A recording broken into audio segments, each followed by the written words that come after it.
తెలంగాణలో మున్సిపల్ ఎన్నికల పోలింగ్ కొనసాగుతోంది. 7 కార్పొరేషన్లలో 412 డివిజన్లు, 116 పురపాలక సంఘాల్లోని 2569 వార్డుల్లో పోలింగ్ కొనసాగుతోంది.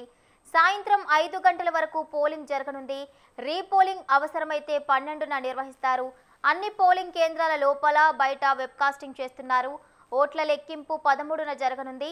16న కార్పొరేషన్ల మేయర్లు, ఉప మేయర్లు, మున్సిపాలిటీల చైర్పర్సన్లు, వైస్ చైర్పర్సన్ల పదవులకు పరోక్ష ఎన్నికలు జరగనున్నాయి.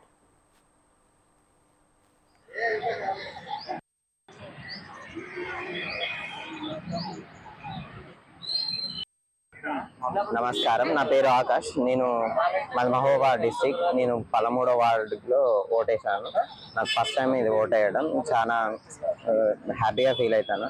మేము చాలా దూరం నుంచి ట్రావెల్ చేసి వచ్చినాం. ప్రతి ఒక్కరు వాళ్ళ ఓట్ని ఒక బేసిక్ రైట్గా తీసుకొని ప్రతి ఒక్కరు వినియోగించుకోవాలి. అప్పుడే మనం బెస్ట్ లీడర్స్ ఎన్నుకోవచ్చు. అందరికీ నమస్కారం. నా పేరు రేఖా సునీల్. నేను 14వ వార్డు నుంచి ఓటేయడం జరిగింది. ఇది నా ఫస్ట్ ఓటు. నేను చాలా హ్యాపీగా ఫీల్ అవుతున్నా, ఎందుకంటే రాజ్యాంగం ఇచ్చిన హక్కుని నేను వినియోగించుకుంటున్నా. అందరూ చెప్పవలసింది ఒకటే, ఓట్ ఫర్ చేంజ్. ఒక మంచి లీడర్ని ఎన్నుకునే ఛాన్స్ వచ్చింది. మన ఫ్యూచర్ని మనమే డిసైడ్ చేయాలంటే we have to use our vote right. So everyone, I request, please kindly use your vote and change for our nation. నా పేరు అఖిల్. మాది 14వ వార్డులో ఉంది. నేను మొదటిసారి ఓటేసిన. ఓటింగ్ ప్రాసెస్ కూడా బాగుంది. ఫస్ట్ టైం ఓటేసినందుకు చాలా హ్యాపీగా ఉంది.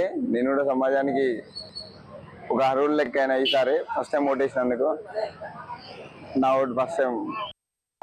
నమస్కారం అండి, నా పేరు హేమలత. నేను మహబూబాబాద్ జిల్లా 14వ వార్డులో నా మొదటిసారి ఓటు హక్కును వినియోగించుకున్నాను. రాజ్యాంగం కల్పించిన ఈ ఓటు హక్కును వినియోగించుకోవడం చాలా ఆనందంగా ఉంది.